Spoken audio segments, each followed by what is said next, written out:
I worked in finance for like a decade, and let me tell you, we contribute nothing to society. False. Yo, it's such a tired talking point, but I'll let him finish first. Blue collar work, those are the real heroes. Blue collar work, why this house exists.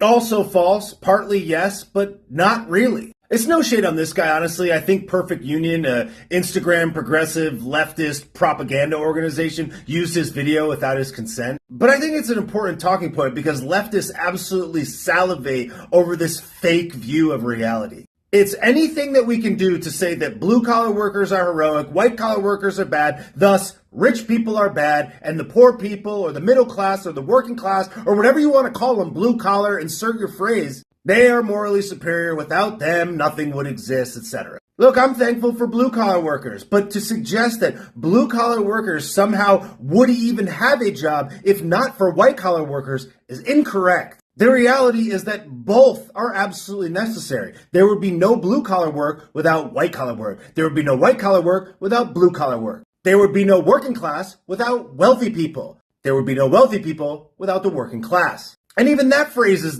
disingenuous in and of itself. Working class, wealthy people don't work? Of course they do. How do you think they got wealthy?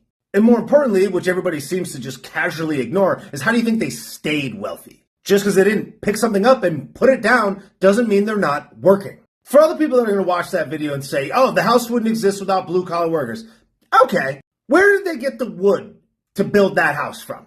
Where'd they get the wood from? Did the guy that built the house go out into the woods and cut the tree down and cure the wood? Did he do that? Of course not. It came there on a truck.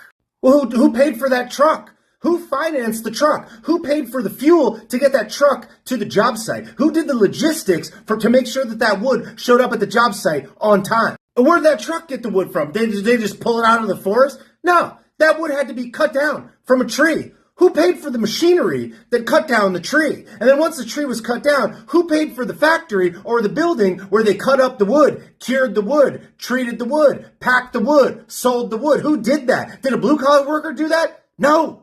And yes, I understand that a blue-collar worker maybe cut the tree down, but who paid that person's salary for them to cut the tree down, and they got paid the day they cut the tree down, when that piece of wood had to be cured and sold and moved and transferred and financed? Who created the mechanism to make it so that that person would get a paycheck every month? Who's the one that prospected that land? Who's the one that paid for the rights to use the land, paid for the machinery to cut the wood down, taught the person how to cut the wood down, paid them, drove them out there, fueled them? You get it. It requires finance, capital, white-collar work, and the people that these people like to demonize, the supposed wealthy. White-collar work is why this house is so expensive.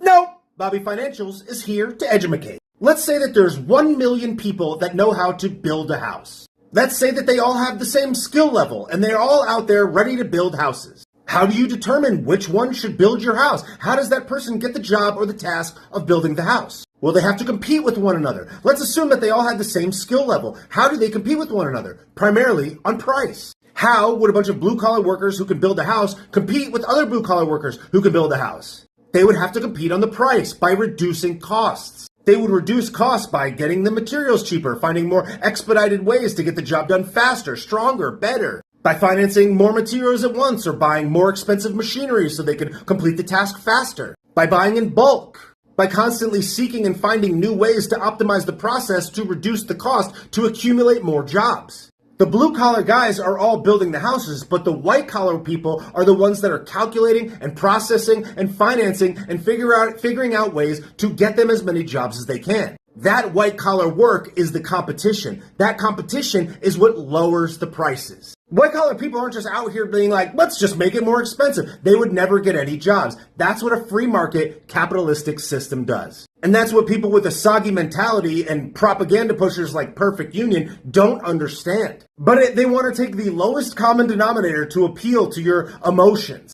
Rich people bad, white people bad. And of course they don't understand or explain why, they just say they are. And because a person with the most basic elementary or non-understanding of the subject was like, well, that makes sense. That's how they get paid. That's how they get followers. That's how they get attention. And that's how they get leftist bureaucrats elected. To remove that competition, steal more money from you, and suggest that they're saving you from the bad white-collar workers. When in reality, they're the reason it's more expensive. They're the ones who ruin it.